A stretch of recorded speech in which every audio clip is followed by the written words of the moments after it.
What's good? What's good, my beautiful infinite beings? Welcome back to my channel. And if you're new, welcome. I've been asked a few times, what's in my bag? Well, I'm going to show you a little bit about that today. Chemo was extremely challenging to me. Everyone who goes through chemo has a different experience, but one of the things that helped me through was to be prepared. When I started chemo, it was just a couple of months before the pandemic was known to us. So I got to kind of see a little bit before the pandemic and then the results after. The biggest changes, of course, were the protocols that were put in place at the hospital before you could even go in. To be prepared for having to answer a lot of questions and taking temperatures prior to. Let's get into what I put in my bag to survive that time.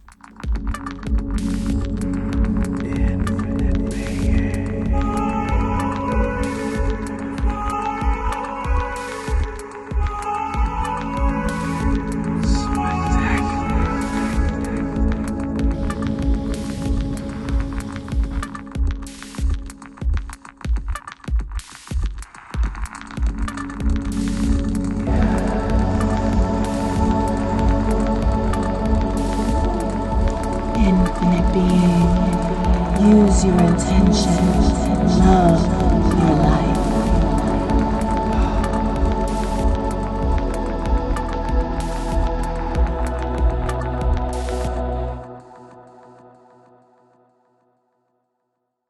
With chemo, I didn't really have anyone sitting with me most of the time. In the very, very beginning, I had a pickup and a drop off, and that person stayed for a bit, but then they left once I was secure. Most of the time, I was in chemo by myself, but I would hear people talking or sometimes hearing people throw up and different things like that. So that was a little bit rough. So my first tip is to bring headphones with you.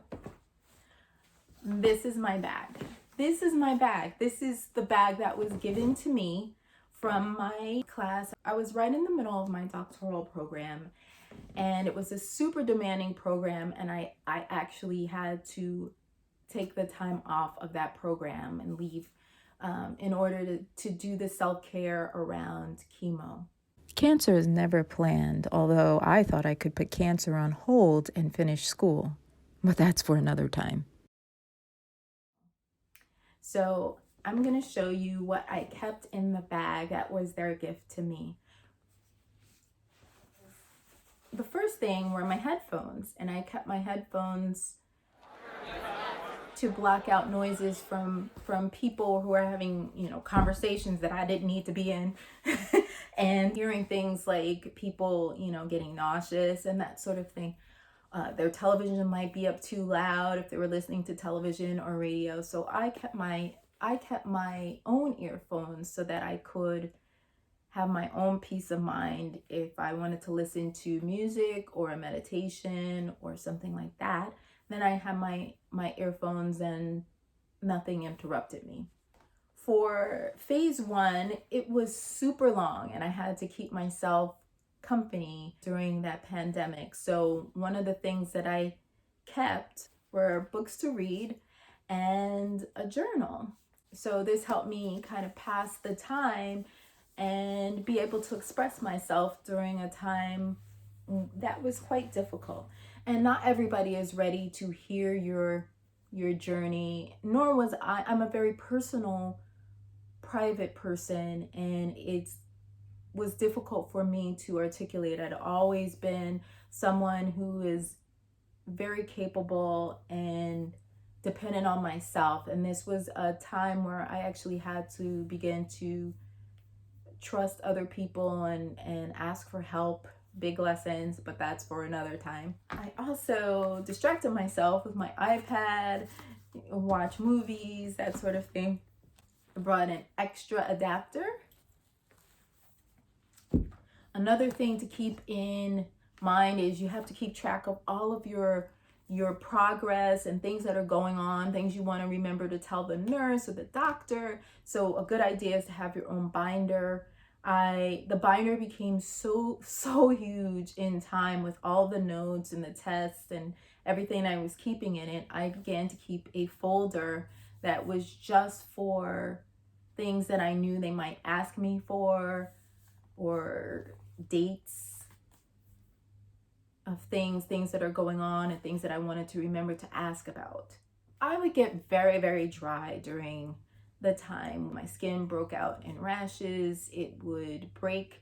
At one point, I was getting like different ulcers. I didn't get mouth sores, which is also common, but my skin was really awful. My belly button, I could actually literally see as the layers started falling off. I would see like the layers underneath and see holes in my hand and things like that. That was pretty scary. I was not only dehydrated, but I also needed to start using more natural products to keep myself moisturized. And so one of the things that I used was, and still use, is this coconut lime moisturizer from Young Living. It actually was very soft on the hands. It melted in. It wasn't greasy.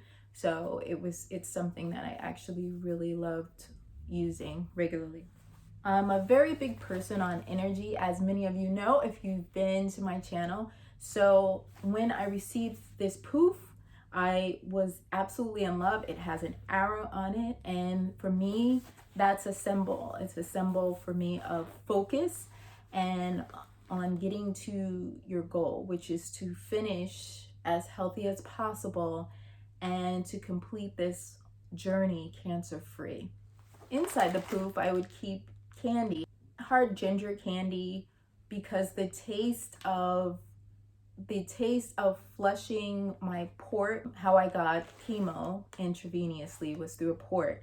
And every time they would flush the port, I would taste that chemically taste in my mouth. I didn't like it. So I would eat candy to kind of block that out. The ginger candy, hard ginger candy, was better for me than the chewy because it didn't get stuck in your teeth. And as many of you know, I'm a big essential oil person. So having essential oils like a blend that I made called Hero, I would put that on my feet and on my wrists. I would inhale that during chemo, and that really, really helped me kind of keep it together and keep calm during this time. I would keep socks and tissues in my pouch, and then also the Thieves spray sanitizer, which I would use up every time. Once COVID hit, I was really using it, so I was spraying it everywhere. And not only does it have a pleasant smell, but it was helpful to me to keep clean during this time, along with their cleanser as well. I also use Young Living's nose rings because, you know, the smell sometimes for me was a lot. One of the senses that was heightened, I lost taste, so I gained the sense of smell, and it would be over the top. Certain things, meat, any type of meat, like any type of ground beef or any of that, things that were fried, I couldn't take the smell anymore. So those rings were also really helpful to me during chemo and throughout, and definitely brought my water bottle. These are just some of the things that I brought during that time. Getting through chemo is a lot. So making sure that you're prepared, be it an extra face mask or something that makes you smile, or even nose rings, is really helpful. And this was a gift from one of my dearest friends. It's called Cashware, and it's super soft, and it comes in, it's a blanket, but it comes in its own pouch, so you can either use it as a pillow behind your head, or if you get really cold, which I did a lot during chemo, you just put that on, and it's super warm and super soft. And once she gave it to me, I was there and so grateful, because getting cold during chemo is one of the symptoms that can occur. And with this, I not only felt not cold, but kind of wrapped in a hug from a friend who couldn't be there during the chemo treatment. So I hope this has helped you in some way, or it gives you tips so that you can shop or help someone else who would be in need during chemo. If you can think of some things that are tips or tricks that would help someone else during their time during chemo, or if you're trying to help others during their journey, please feel free to share this video or pop the comments below. I love hearing from you guys. And as always, smooches. Thanks for watching, Infinite Beings. Please remember to like, share, and subscribe to the channel. And until next time, smooches.